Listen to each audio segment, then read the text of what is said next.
Well, Kentucky State Police are investigating a fatal crash involving a semi-truck and a sedan in Hopkinsville. Troopers say the crash happened around 6 p.m. Saturday in the 4800 block of Fort Campbell Boulevard. Investigators say a semi driven by Gerasimos Livieratos, 36, of Chicago, attempted to make a U-turn when a northbound sedan driven by Bernice Franklin, 33, of Clarksville, Tennessee, struck the trailer. Franklin was pronounced dead at the scene.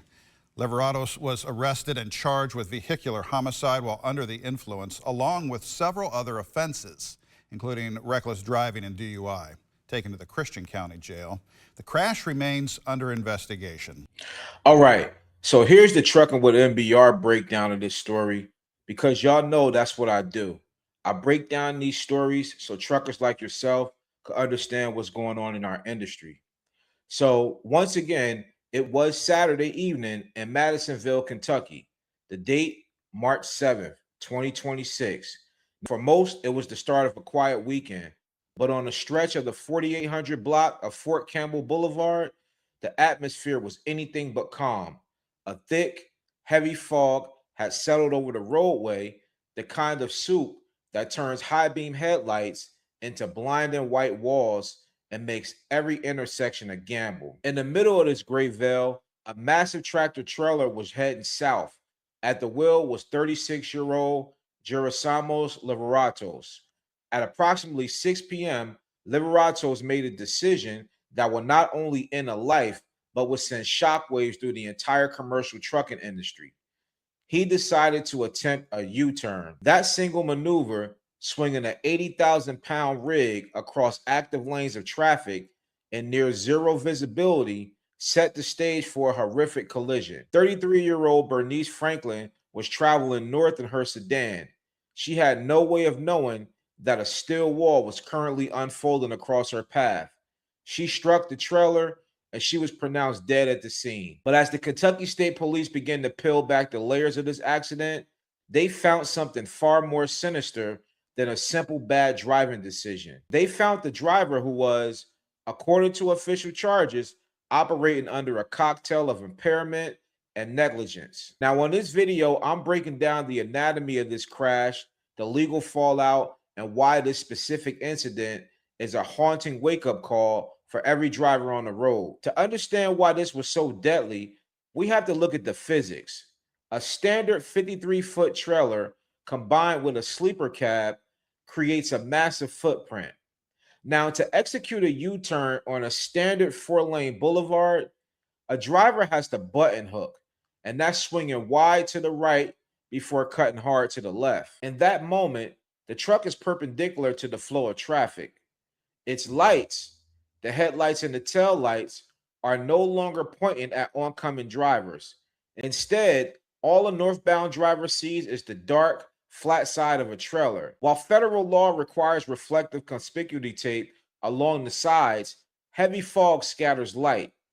It creates an optical illusion where the trailer looks like a shadow until it is too late to brake. For Bernice Franklin, the sedan she was driving offered little protection against the underride potential of a commercial trailer. When a passenger vehicle hits the side of a rig, the bumper often goes beneath the trailer frame, bypassing the car's crumple zones and safety features. It is one of the most lethal types of accidents in existence. When troopers arrived, the investigation quickly shifted from a traffic fatality to a criminal scene. Gerasimos Livieratos wasn't just a driver who made a mistake. He was a driver allegedly carrying the weight of multiple criminal violations. So let's look at the laundry list of charges filed by the Kentucky State Police. The first charge is vehicular homicide. This isn't just accidental death in Kentucky. This charge implies a level of reckless behavior that directly caused the loss of a life. Then we have DUI, operating under the influence. This was listed as a first offense, but with aggravated circumstances. In the world of CDL driving, an aggravated DUI is the nuclear option for your career and your freedom. Then there was possession of marijuana and drug paraphernalia. This is the smoking gun for the impairment aspect of the homicide charge. You also have reckless driving and improper turning, the foundational traffic violations that led to the physical crash. Hey, I know you're enjoying the video, but check this out. If you're tired of the same old routine, chasing low boards, dealing with brokers who never pay what you're worth, or getting stuck in gig app madness, listen up. It's time to ditch all of that. With my final mile contract plug pack that I created, you're not just stepping away from the gig apps, you're also saying goodbye to the brokers and you're saying bye to the lowball lows for good. All right. With the contract plug pack, you get real contracts, real companies, and the whole toolkit: email templates, SOPs, and everything you need to run things on your own terms. So if you're ready to break free from all that hassle, click the link in the description box below and let's get you set up with steady, reliable contracts and real paydays. Let's make it happen.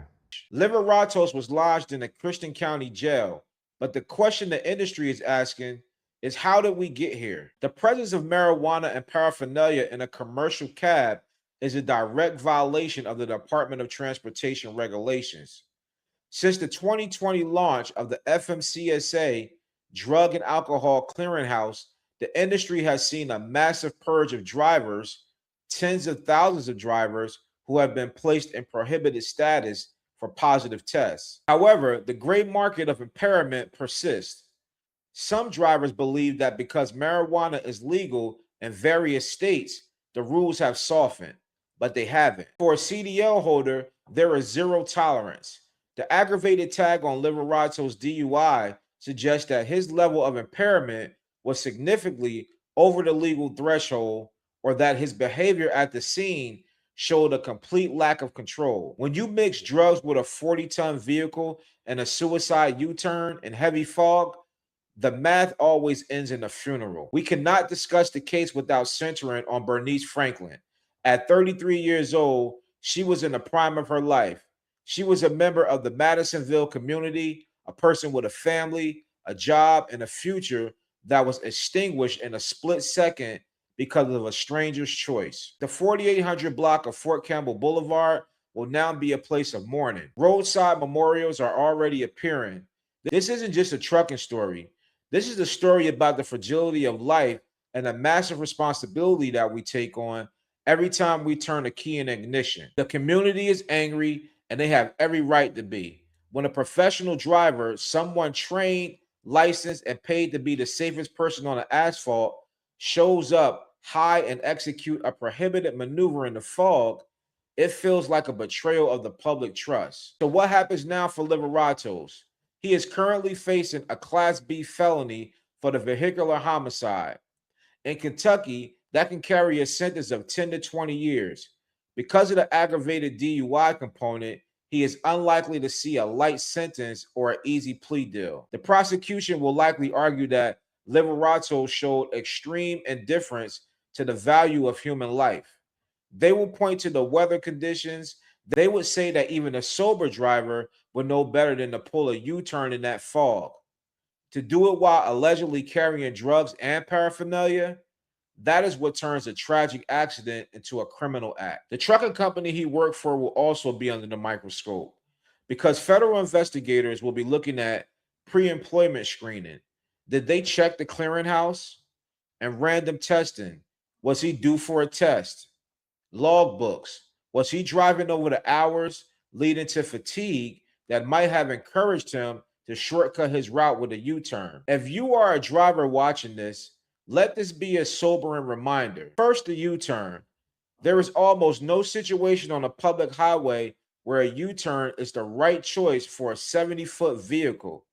Just go the extra 3 miles. Find a truck stop. Find a clover leaf. Find a safe parking lot.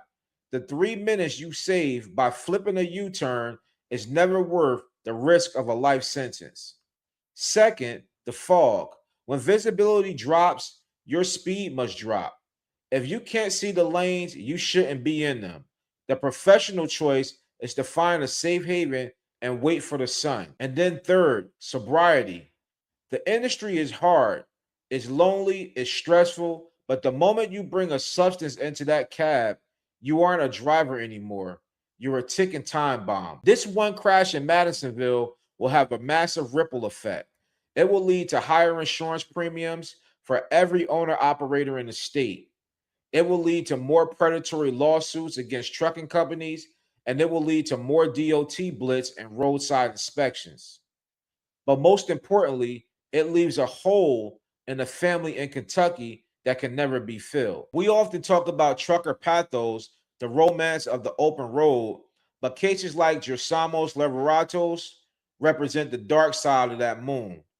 They represent the negligence that costs the lives and ruins the reputation of the millions of road knights who operate with honor every single day. As of today, the investigation into the crash on Fort Campbell Boulevard remains active. Kentucky State Police are asking anyone who may have witnessed the truck's behavior prior to the 6 p.m. crash to come forward. Gerasimos Livieratos remain behind bars, and unfortunately, Bernice Franklin is gone. I will continue to follow this story as the court dates are set and the full toxicology reports are released. In the meantime, look out for one another. If you see a driver struggling, say something. If you are struggling, just park your truck. Now, also check out the full article for yourself. The link is in the description box below. And remember, no load is worth this. And make sure you smash that like button, subscribe to the channel, share this video, turn on post notifications. And while you're still here, check out the video below on the screen where I talk about Wyoming's new ELP law that allows every cop in the state to ban you for ELP violations. On this video, I talk about how 49 CFR 391.11 is being weaponized in Wyoming, the penalties you face, the risk and how this can lead to profiling, and the solution. Once again, I'm Marcellus with Trucking with MBR, and this has been a deep dive into the Madisonville tragedy. So until next time, stay safe out there on the road, and I'll see you on the next video.